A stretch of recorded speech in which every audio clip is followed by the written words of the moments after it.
Hello and welcome to our special coverage of the Russian invasion on Ukraine, live on Channels Television.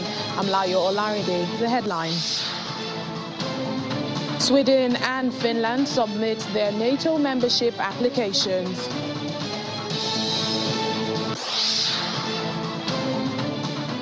Intelligence Service of Russia accuses the US of recruiting terrorists to fuel the Ukraine conflict. Plus, Ukrainian President Volodymyr Zelensky says Russian shelling hit Lviv, Sumy and Cherniv regions.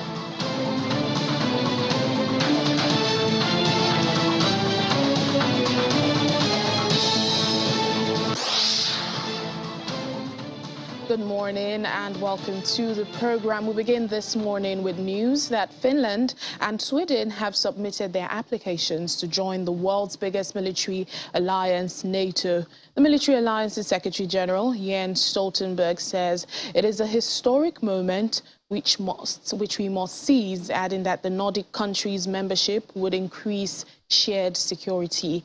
Well, he made these comments after receiving the applications from the Finnish and Swedish ambassadors at NATO's headquarters in Brussels, Belgium. The application must now be weighed by the 30 member countries. However, Turkish President Recep Tayyip Erdogan has expressed reservations about Finland and Sweden joining NATO. Earlier, Finnish President Sauli Niinistö said Finland and Sweden should be able to reach an agreement with Turkey. And also the Swedish Prime Minister says Sweden was ready to talk to Turkey about its application and is seeking to resolve any issues Ankara has regarding it. Niinistö and Anderson are due to meet President Biden, US President, at the White House on Thursday to discuss topics including the NATO applications, European security, and also support for Ukraine.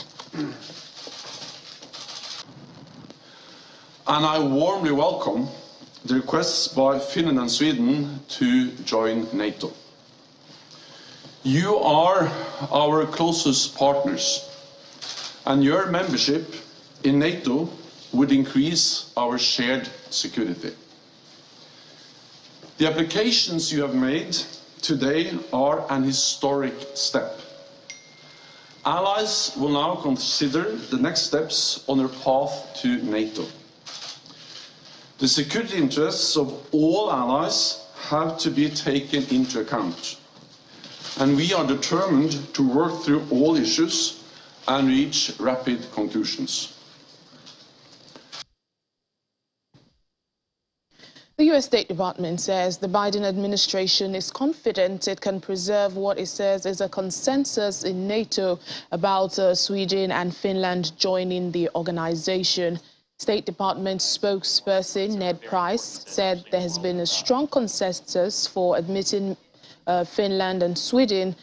Earlier this week, U.S. Secretary of State Antony Blinken said he had spoken to his Turkish counterpart on Turkey's concerns regarding Sweden and Finland's entry into NATO, and Blinken says he's confident a consensus could be reached. What we have heard, what the Secretary said is that he, of course, and we, of course, won't characterize private conversations, but there was over the weekend, and there has been a strong consensus for bringing Finland and Sweden into the alliance if they so choose. The Secretary made the point that we are confident that we will be able to preserve that consensus should Finland, should Sweden formally apply for NATO membership. Of course, that has not yet happened. I know there's a perception that it may be a foregone conclusion, but precedent, protocol, procedure, all those P words are very important, especially in the world of diplomacy. Again, it is not for me to speak for the Turkish government or to characterize their position. What we can do is characterize what we heard inside the NATO ministerial, what we have heard in bilateral and multilateral, including in conversations as an alliance with our fellow NATO allies. There is strong consensus. There has been strong consensus for admitting Finland and Sweden if they so choose to join. And again, as you heard from the Secretary, we are confident we'll be able to preserve that consensus. Even as Sweden and Finland have submitted their applications to join NATO, Austria's Chancellor Karl Nehammer has reiterated that his country, which is not aligned with any military alliance, has no intention of joining NATO. Speaking after a meeting in Prague with his Czech counterpart, Peter Fiala, Mr. Nehammer says Austria's history is different to that of Finland and Sweden, and it would retain its military neutrality. However, he says his country, as a member of the European Union, showed solidarity with Ukraine and is allowing arms deliveries to Kiev and also supports sanctions against Russia. According to the Foreign Intelligence Service of Russia, the United States is recruiting members of international terrorist organizations and religious extremists as mercenaries to Ukraine to engage in sabotage operations against Russian troops. All this is according to SVR, which is a Foreign Intelligence Service of Russia. It says it has obtained information that the U.S. is stepping up efforts to recruit members of the international terrorist organizations, including religious extremist groups, to fight in Ukraine as mercenaries.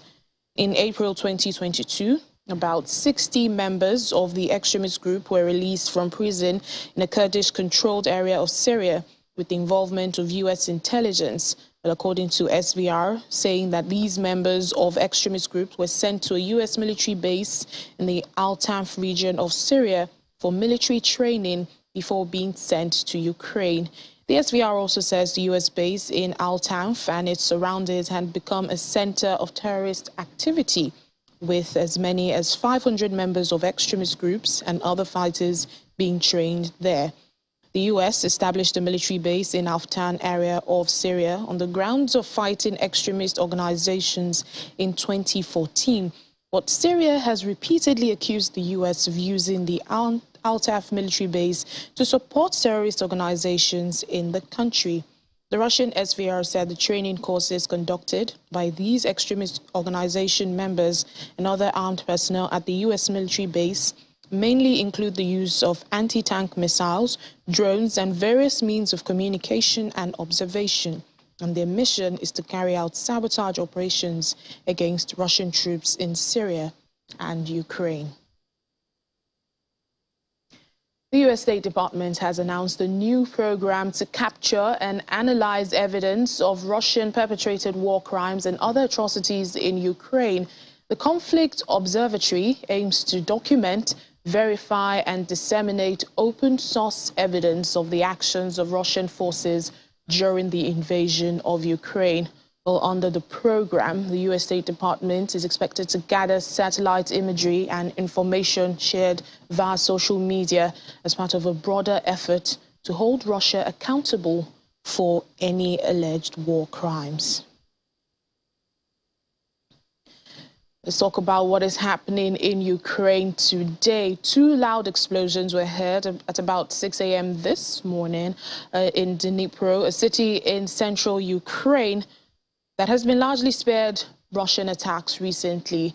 The region's governor says 1 missile was shot down by the Ukrainian air defense and that the debris fell on a private garden, damaging 2 houses and wounding a woman.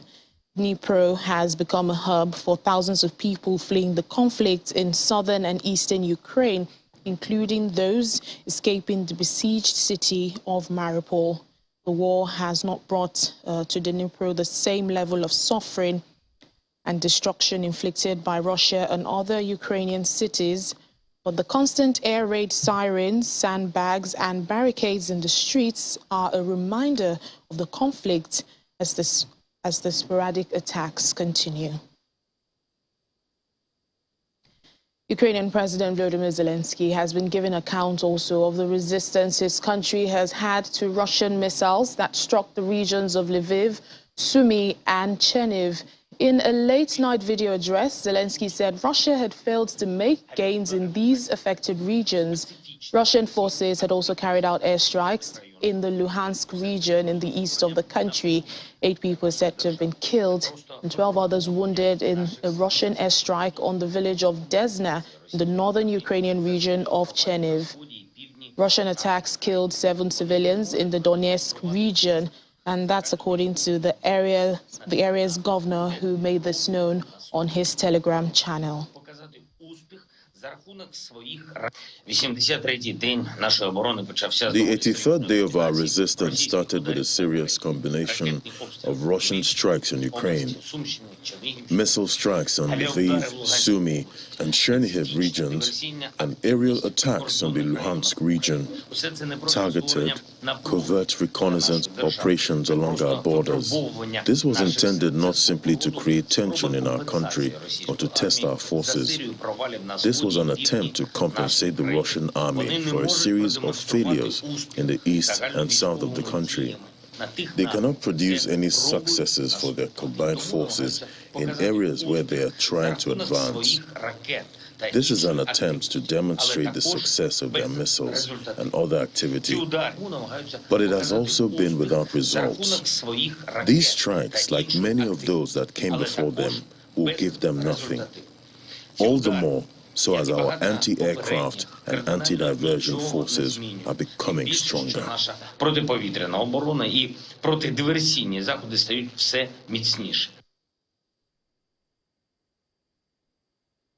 We have joining us now for more discussions Ambassador Humphrey Ojiako, Nigeria's former ambassador to Switzerland and UN in Geneva. Thank you, Ambassador, for speaking to us this morning.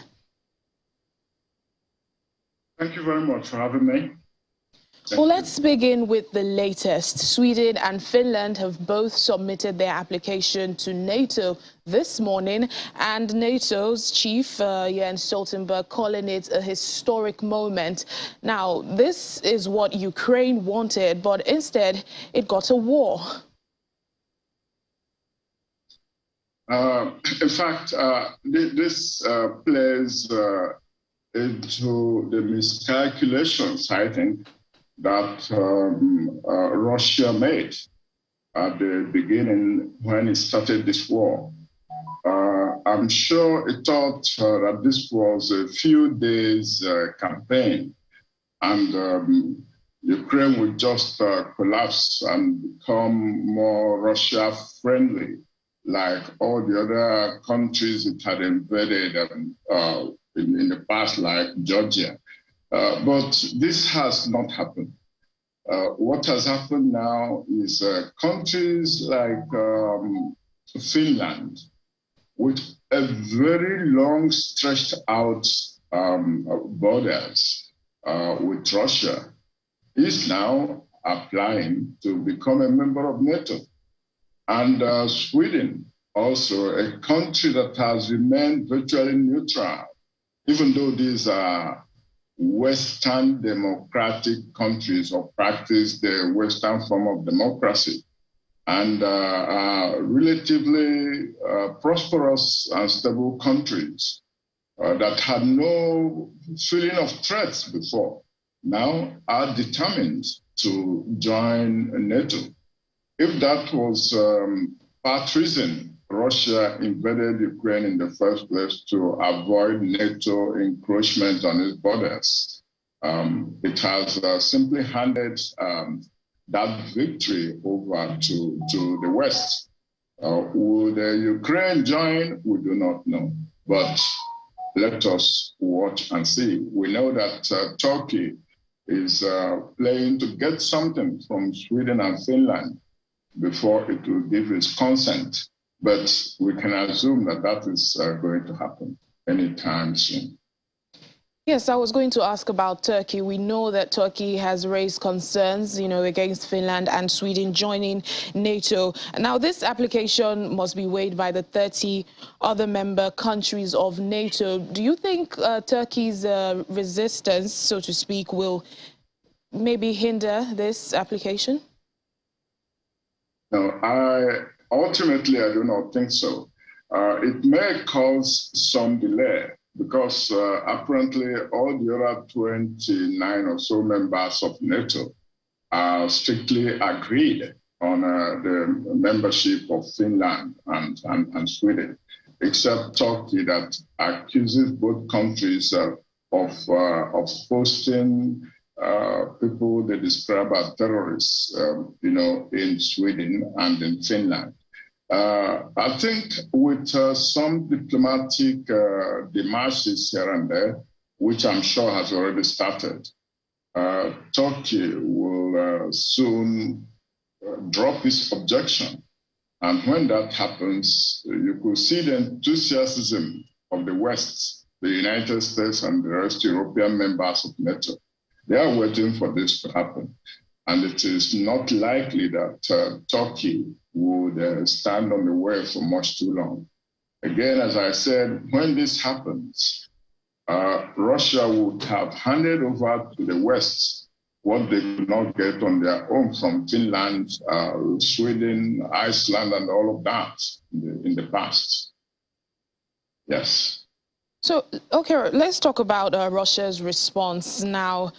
We know President Putin had initially spoken against Finland and Sweden joining NATO, but just recently he said there's no threat to Russia from these Nordic states joining, but he says if a new military infrastructure on their territory would actually provoke Russia's response. What is your reading of Mr. Putin's this comment from Mr. Putin earlier this week? The question is, what would that response be? What response would be that some people say if you stand high enough in Helsinki, you'll be looking at St. Petersburg and vice versa. That is as close as it could get. If NATO is in those two countries, then it will definitely deploy security equipment or military, maybe not offensive equipment. But if they deploy that, they'll still be within their international rights to deploy whatever they need to deploy to protect and defend those two countries. Then what will Russia's response be?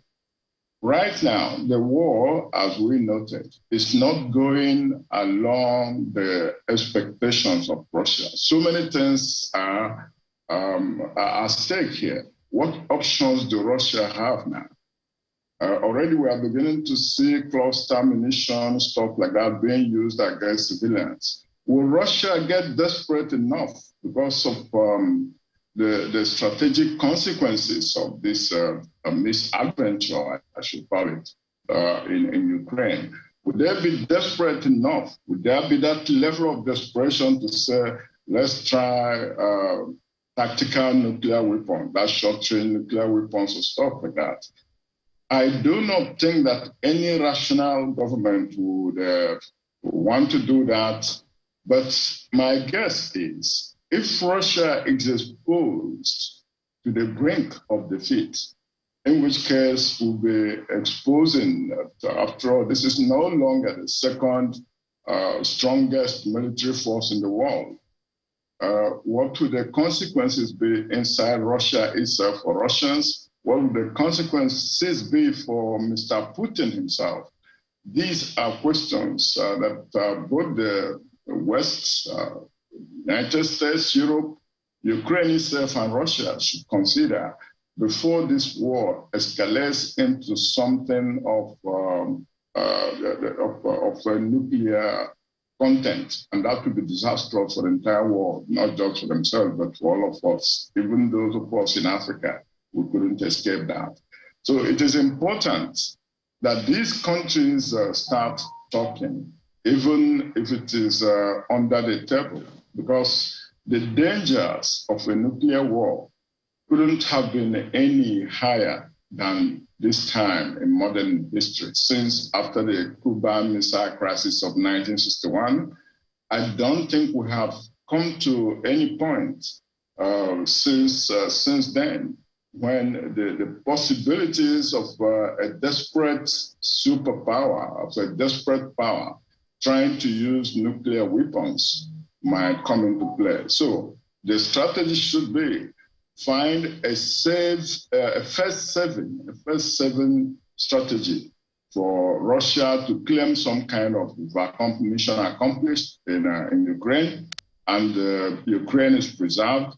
And NATO has no more cause or reason to interfere in what's going on in Russia's affairs or in Ukraine's affairs and so on.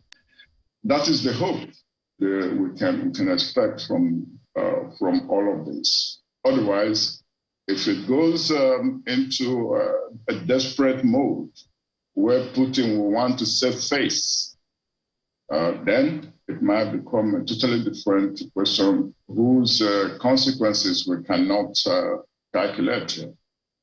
Indeed, Nigeria's former ambassador to Switzerland and UN in Geneva, Ambassador Humphrey Ojiako, thank you so much for speaking to us. Thanks so much. Thank you. We'll take a break now on Russian invasion. When we come back, about 300,000 tons of Egypt-bought wheat stranded in Ukraine. More details after the break.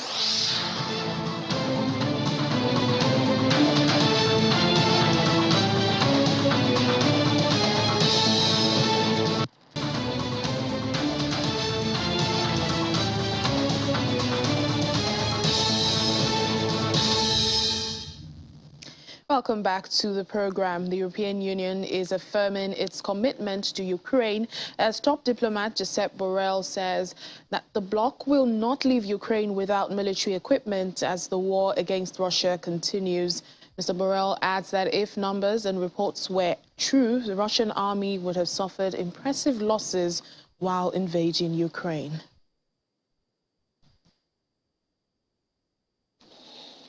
I think that this support is making a difference in the battlefield. In the battlefield capacity of the Ukrainian army, we need to sustain the effort. We have to replenish resources and stockpiles. And I have to say that this support at that moment is critical because the war is in a critical moment, in a turning point. And we cannot let Ukraine to run out of equipment. I wouldn't dare to make an hypothesis about how long Russia can resist. We are talking about Russia resist. The verb resist, we use it with respect to Russia. But if it is true that Russia has lost about 15% of their troops at the beginning of the war, this is a world record on the losses of an army invading a country.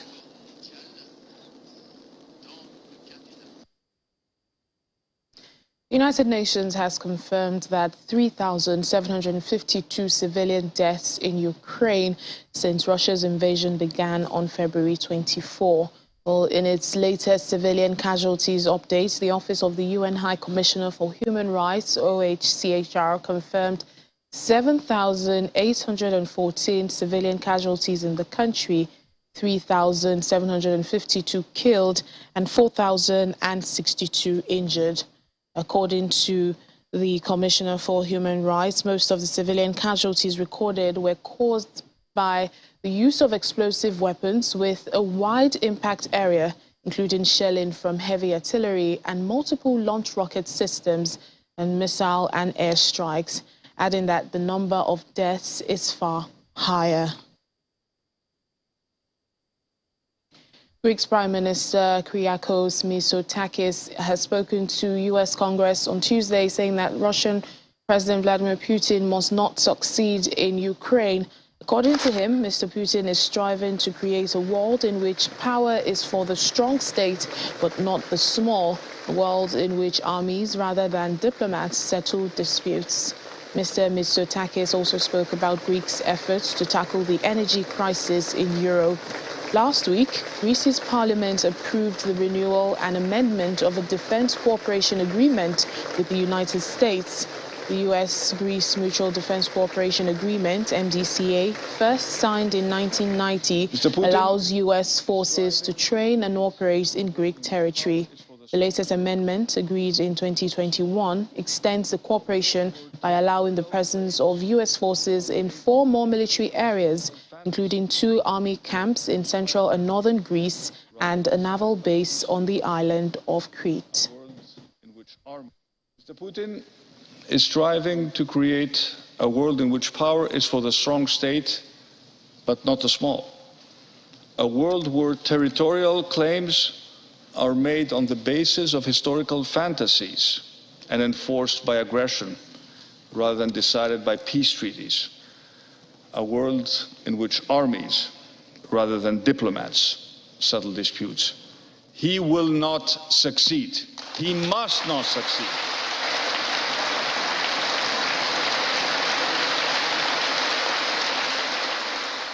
We look to Kiev, we look to Odessa, the city where our revolution was first conceived. We look at the tragedy unfolding in western Ukraine. Mariupol was a city founded by Catherine the Great in 1778 to resettle Greeks from Crimea who were fleeing Ottoman rule. And what we see is once more a people who are faced with the necessity of fighting to defend themselves in order to secure their future and their freedom. Let me be very clear. We have no animus towards the Russian people, with whom we have been bound so closely by faith and history. But we simply cannot be indifferent to a struggle that reminds us so much of our own.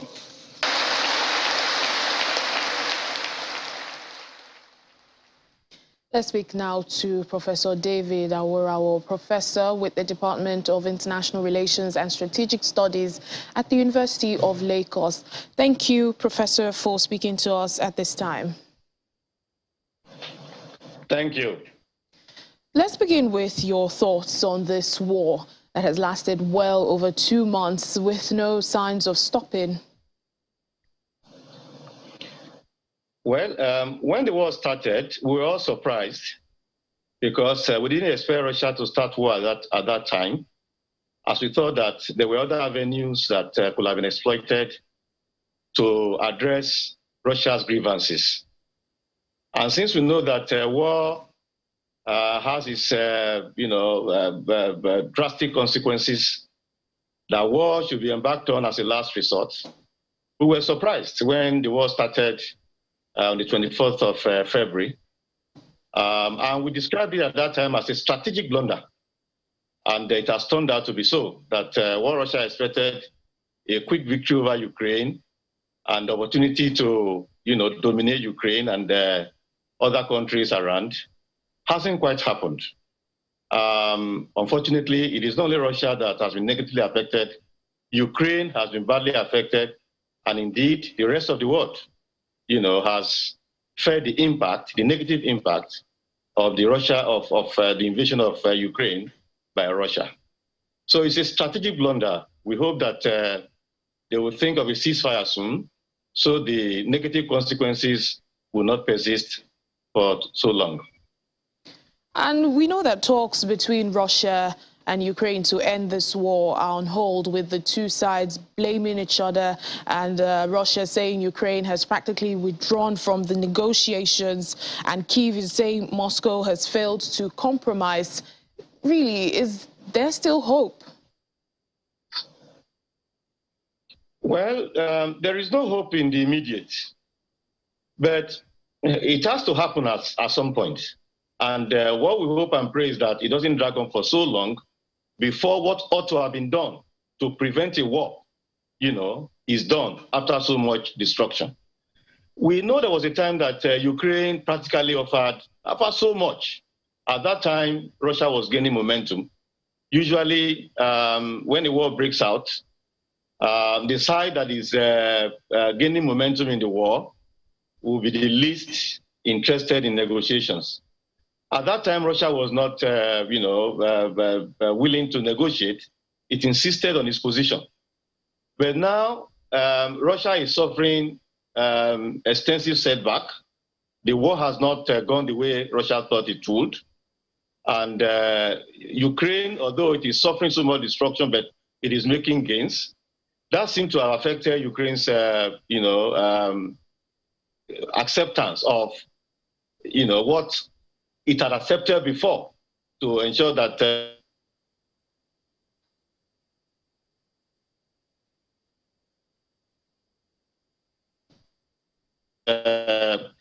war does not pay anybody, so that the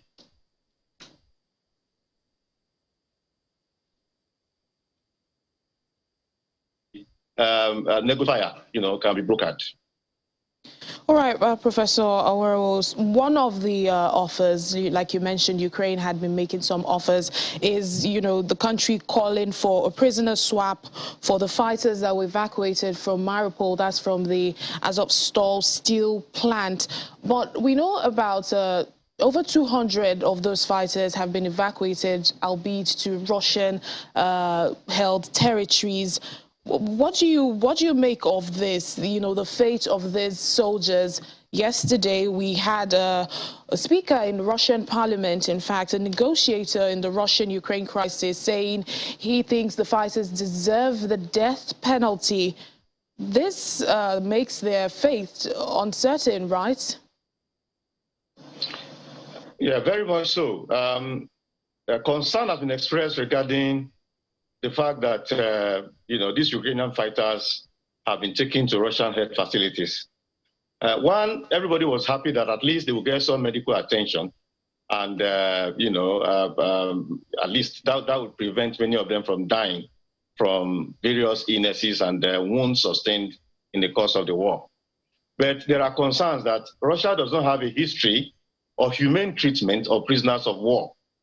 And the comment that was made yesterday, is a reflection of that it is not likely that these Ukraine fighters that have now gone to Russian-held facilities will be given humane treatment, and that even some of them will not, in some way, die mysteriously. These are legitimate concerns, and the concerns arise from this kind of comment, one, and second, Russia's history of the treatment of prisoners of war. And that is why United Nations need to come in, more robustly into all of this. We are happy. It is gratifying. We are happy about what the United Nations did in trying to ensure that civilians also trapped in Mariupol, were evacuated safely after, so many weeks of being trapped in that facility, in that steel facility. We'll welcome more robust involvement of the United Nations to ensure that these soldiers that are now in Russia-held facilities, are treated in a humane manner, and that some negotiations will take place, maybe prisoner swap and all that, for them to be able to return to Ukraine. That is what we expect to do. But Russia does not have a history of humane treatment of prisoners of war, and so the concerns are legitimate. Well, Ukraine on its part says it's doing everything possible and impossible to save the remaining fighters that are trapped there. What could be the strategy in this? Well, Mariupol has been taken over by Russia. And so the options that Ukraine has are not many. The options Ukraine has will be to negotiate with Russia, because in all of this war fighting and all that, negotiations did take place. So the options Ukraine has, is to negotiate. Of course, the Ukrainian soldiers too have captured a whole lot of, Russian soldiers. So there will have to be, negotiations such that, this side releases to the other side releases to this side, and, regarding the treatment too. Ukraine also will need to appeal strongly to the United Nations, such that as the UN was involved in the eventual, taking away of the civilians from Mariupol and taking them to safety, the same approach will be adopted such that the Russian soldiers will not be treated, badly, and ultimately, there will be some arrangement that would lead to their release, for them to return to Ukraine. That is what we expect. But right now, Ukraine doesn't have many options. The option it has is diplomacy, negotiation to ensure that these soldiers are able to return to Ukraine safely. All right, then, Professor, we would have to just wait and see how it all pans out. We hope for the best. Thank you so much, Professor David Awarawo from the Department of International Relations and Strategic Studies in the University of Lagos. Thank you. Moving on to other stories on this Ukraine war, German Transport Minister Volker Wissing welcomed his U.S. counterpart, Transport Secretary Pete Buttigieg, and European Transport Commissioner Adina Valian at Berlin's main railway station for talks focusing on relief transport for Ukraine, as well as organizing a rail bridge for agricultural exports. Speaking at the station, where many refugees from Ukraine arrive every day since Russian invasion began in February, Mr. Buttigieg praised the extraordinary response in service of shared values to the crisis that has been created by the Russian war against Ukraine. We are facing shared and common problems and challenges and opportunities. Notably, as was mentioned earlier, of course, the international response, the unified response to Russia's unprovoked war of aggression against Ukraine, alongside the challenges we have been facing in contending with the effects of the pandemic and our unified fight against climate change. But what we also saw on today's visit in a very immediate sense was the extraordinary response in service of our shared values to the crisis that has been created by the Russian war against Ukraine. In seeing the way that volunteers as well as professionals, the way that civil society as well as the state has risen up and organized in very short order a way to ensure that refugees are welcomed and are guided toward the resources that they need. I think we see the spirit of international cooperation that has been so important in the U.S. bilateral relationship with Germany and that we so admire as we continue to join hands with the European Union and see how the European project has been meeting its mission of peace and security and prosperity here across Europe. Let's move on to the business angle on this war. Russian President Vladimir Putin said that it's impossible for some European countries to quickly ditch Russian oil, as the European Union is proposing. Mr. Putin says EU members are negotiating a proposed oil embargo on Russia over Ukraine, but talks failed this week because of a veto from Hungary, which is heavily dependent on Russian oil imports.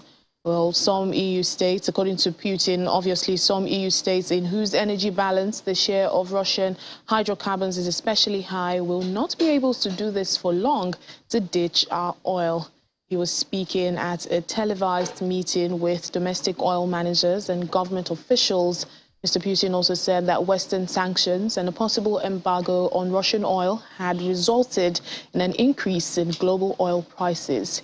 He said that by abandoning Russian energy supplies, Europe risks paying the most expensive energy prices in the world long term, while the competitiveness of its industry would be undermined.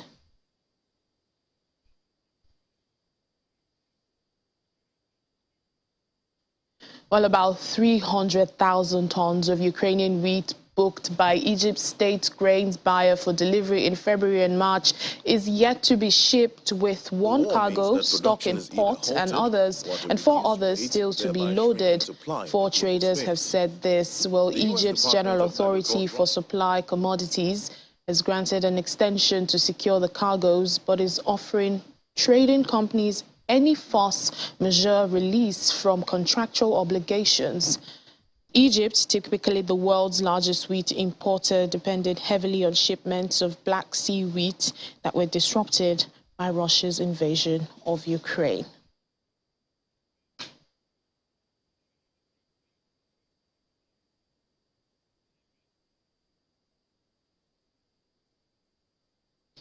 Well, we have our business correspondent, John Mekwa, as usual, joining us to break down the business aspect on this war. Hello, Ini. Hi, What do you have for us today? Yeah, well, a lot of things are happening. Coming from the Nigerian angle. First of all, we have the National Information Technology Development warning Nigerian individuals and businesses and even government agencies to up their game when it comes to cyber protection. Now, we had a report earlier, even before the war, that in Nigeria, cyber attacks on businesses will be the second risk that businesses will face, the second highest. The first will be political, obviously, because we do have election coming up next year. So disruptions, political activities, positive and negative, that could disrupt businesses. But the second one is this cyber attacks. Now, the night just before the war started in Ukraine, that was the night of the 23rd, a satellite company that also has Ukraine as one of its clients was attacked, because, these days, the war, obviously, we see the physical war, but it's information. If we want to fight insecurity, it's information. So, they had an attack, and it's being said that it was by Russia. Maybe they tried to get information, because you do know that the U.S. satellite is everywhere. They get a lot of information. So that the Russians tried to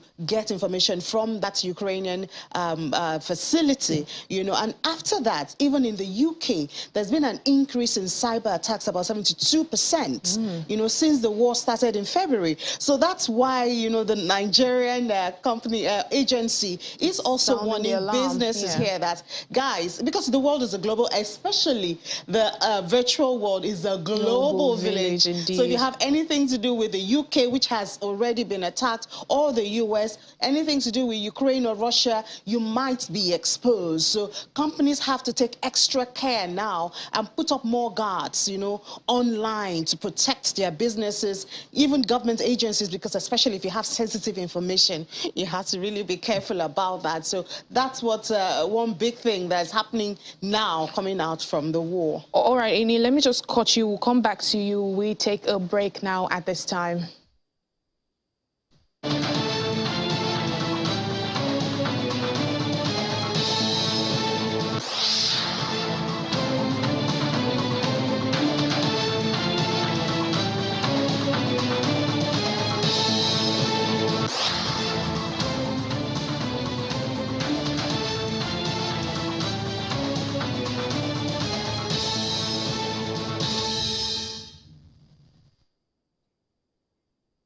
Welcome back. We still have our business correspondent John Mekwa in the studio with us. Ini, let's talk about the Russian oil revenues. I understand they've risen by 50%. Yes, and I think I heard you read just before I came on, somebody saying, the European countries cannot do. President Putin saying they can't quickly ditch the Russian oil. Yes, they cannot. It's I don't know if to say it's a sad reality, but it's the reality that we face now. As much as the EU would like to ditch the oil and even the gas, it's not what they can do easily like that, because guess what? Russia has the biggest gas reserve in the world.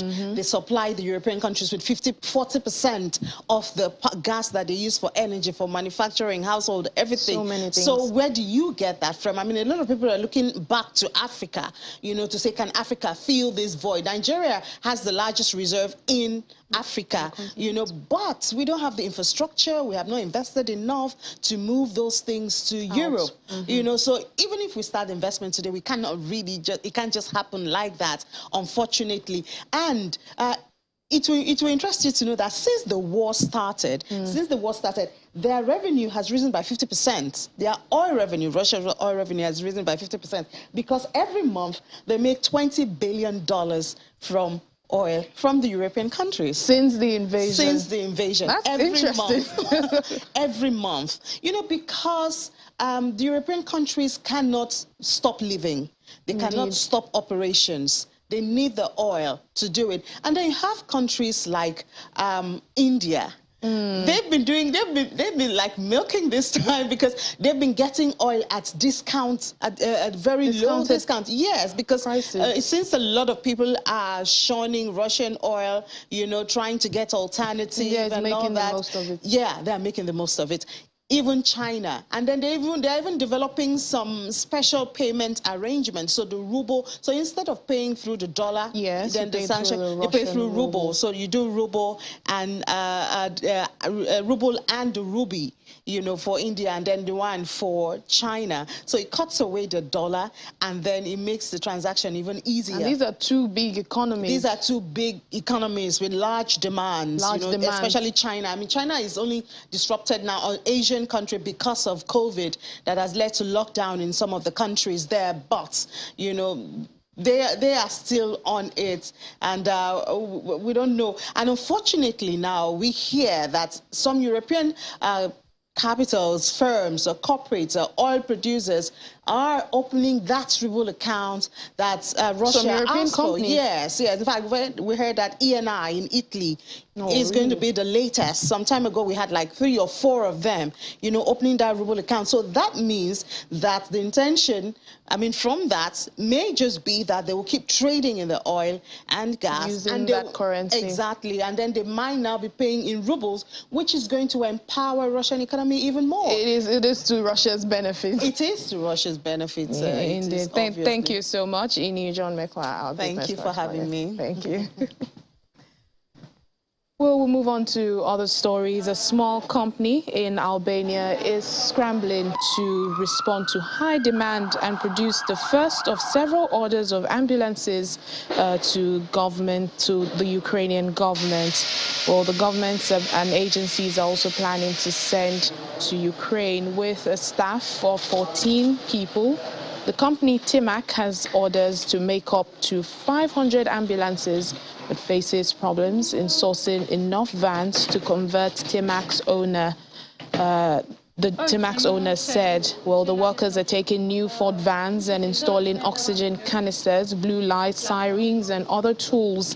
The first 11 ambulances were ordered by a United Nations agency, and once finished, they will be transported to Poland and then to Ukraine. The first deal may not have been the most favorable commercially, but Timac is saying that they felt bound to be able to take up the deal, especially at such short notice.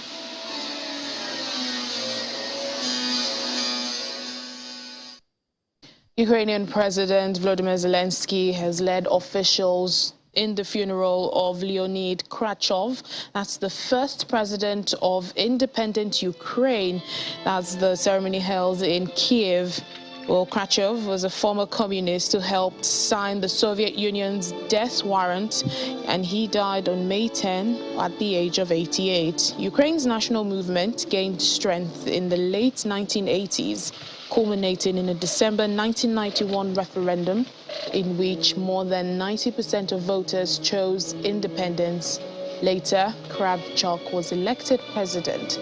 Well, the First Lady, Olena Zelenska, made one of her rare public appearances since the outbreak of the war, paying tribute to Krachov together with her husband. Former President Petro Poroshenko, who was the 5th president of Ukraine, also paid tribute to Krachok.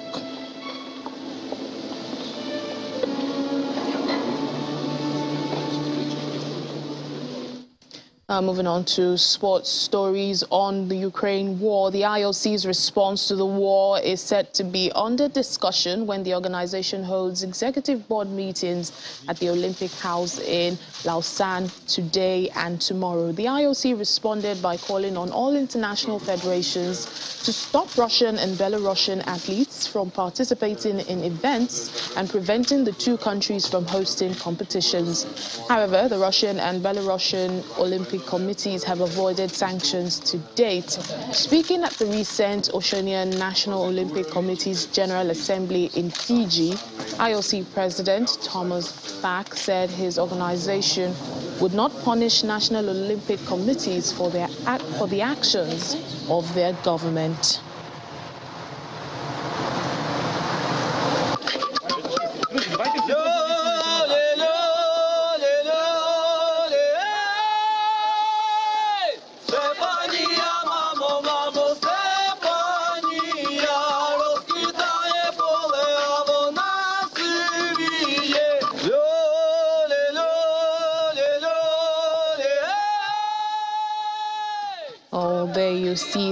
Eurovision 2022 winners. After returning victorious from the contest, Ukraine's Kalush Orchestra announced that they will auction their trophy to raise money for the Ukrainian armed forces. The lead singer, Ole Pusk, said at a news conference in Lviv that auctioning the trophy would serve as an additional motivation for wealthy donors to donate money for the sake of the country and the Ukrainian army.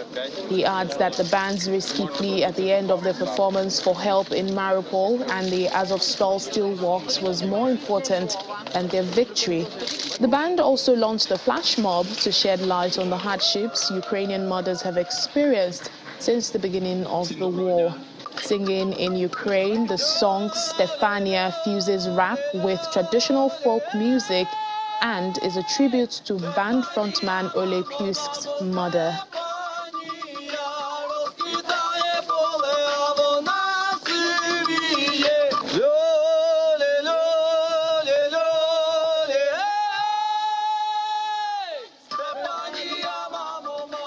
Well, that is very generous and patriotic of them. That's it on the program this morning. Thank you so much for watching. I'm Layo Olarinde.